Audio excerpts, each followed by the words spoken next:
not carry 1,000 wood, or 999 wood, 999 brick, 999 metal. No, it's 500 of each material type.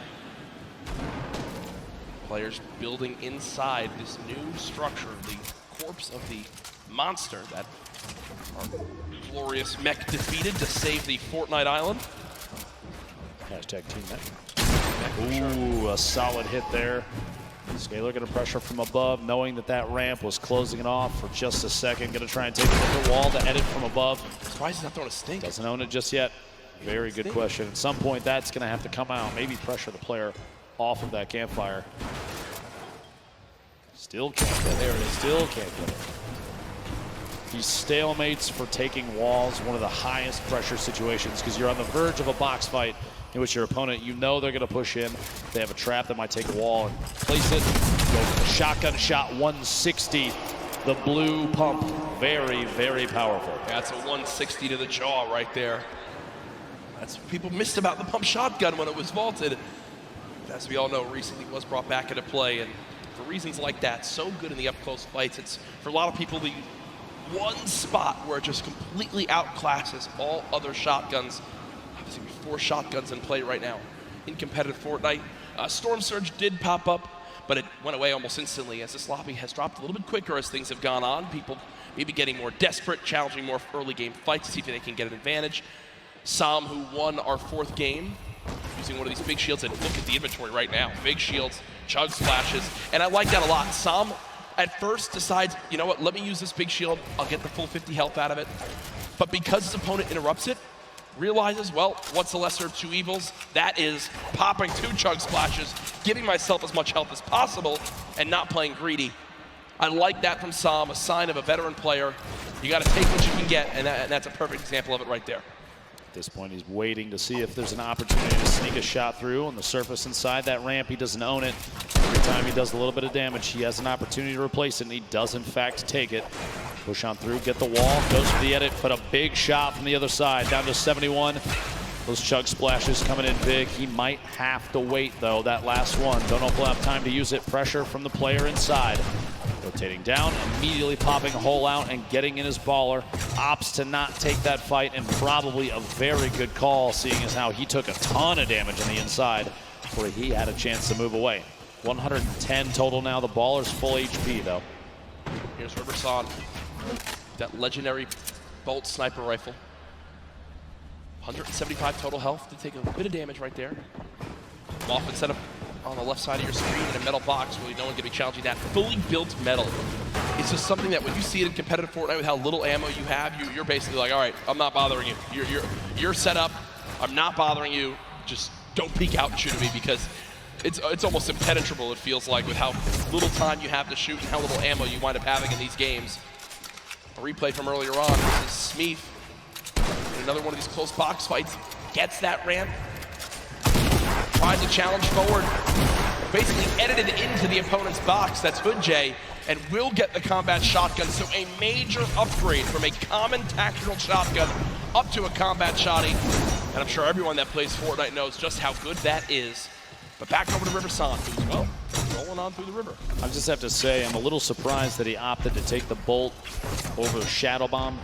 Looking at late game Fortnite, especially in competitive, oftentimes you see stacks of players on top of each other and no opportunity for a snipe. The Shadow Bomb is going to be a mobility he's not going to have. The baller's gone now. Yeah. It's inside this box. I don't know why he didn't take the Shadow Jack. To be honest, I think Riverson viewed that as, all right, I have this baller. I'm going to play around the baller being my, well, Shadow Bombs for this game. And that's not the case. That was what just happened was the worst thing that could have ever occurred for Riverson. His baller's gone. He's got no movement items left, and now he's stuck on this mountain in a box fight. Just quick note, Epic Whale is currently in 6th position. Riverson in 4th, so this is a battle at the top of the leaderboard, stuck inside a box, up back and forth. And Epic cannot quite find the target. Riverson picking up a big leaderboard elimination right there. That is a moment where I think nerves gets you a little 100%. bit. You mentioned top 6. He's thinking in the back of his head, if I have a good game here, we're moving into the $1 million prize pots. And instead, Riverson wins a fight that looked impossible to win and is now set up on top of a mountain with near max HP. Real quick look back here, Plug, our current leader. Look at the shots through there. Little shakes the hands off a little bit, blow off some steam. As an arrow goes down inside. Very, very accurate player, Booga.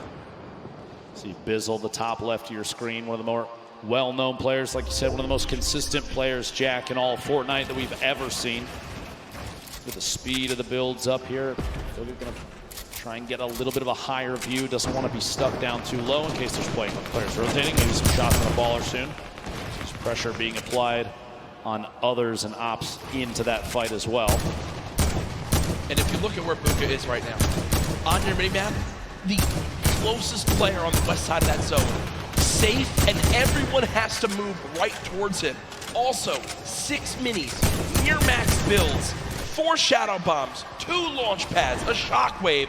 Booga knows what a fantastic position he's in. If he can make it to late game, he basically has guaranteed placement points.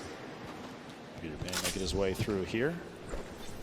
A little bit of a leftover collection. Gonna have to do some picking up on the inside. Pretty lucky finds on the inside here. Quite a few materials. Flint knock. He's got to redeploy a ton of minis. Pretty optimal loadout for both mid-range, up close, depending on who's pushing him. Yep. Positional wise, no launch pads, But a slipstream. no shadow bombs. He does have a slip, but as soon as he's away from that thing, flying, he can establish a base, but making a move after that's going to be tough. And he is getting attacked from literally every angle on the way in. Players from all sides taking shots. He's going to have to try and push his way through for an elimination, or get out of this area almost immediately. What a tough spot to be in.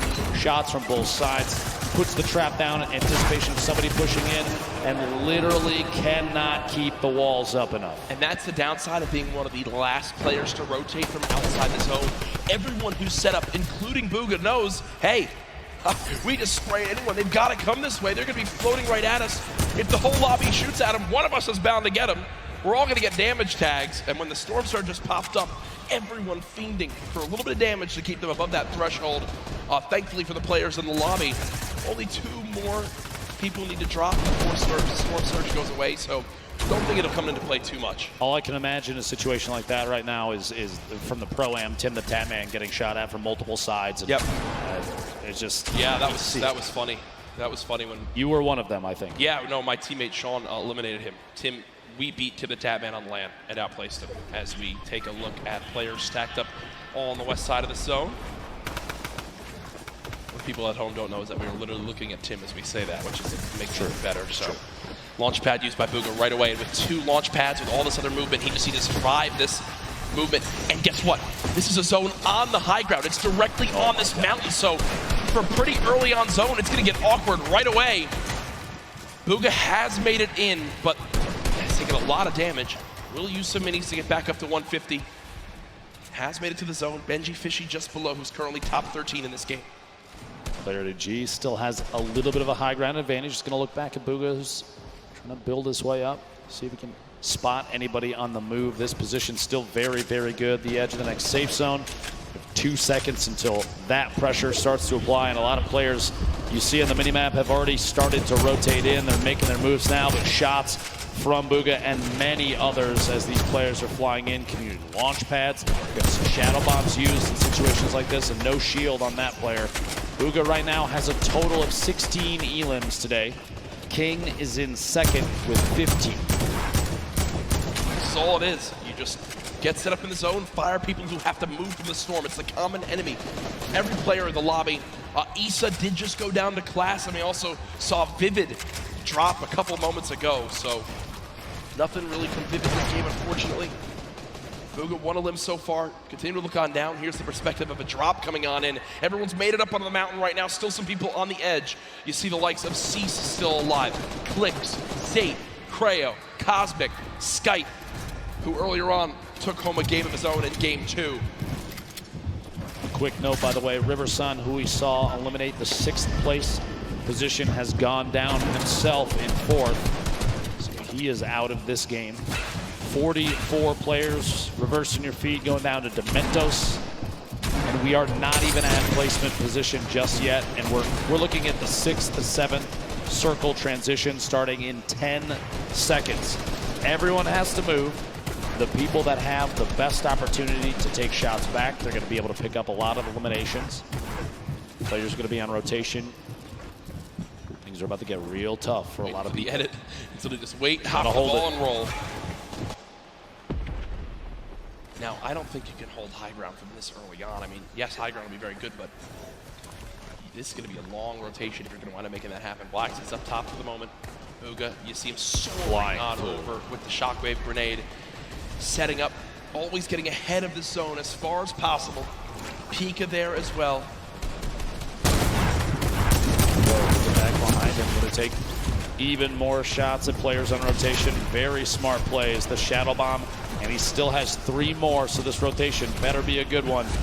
Got a chance to get ahead of a lot of people here. I really do love this. He knows how close he is to placement points, and he's got such a lead right now that unless someone has a monster performance, if he just gets placement points, makes it to the top 25 again, with just 2 games left, that could be really all he needs to secure this Fortnite World Championship.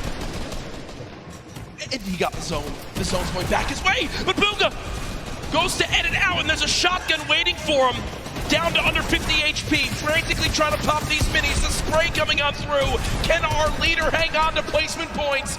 Storm Surge activated on some of the remaining players. Bugha peeks out again for a shot. Not gonna connect yet. 32 players left. Shadow Bomb being used. Can Bugha make it to the top 25?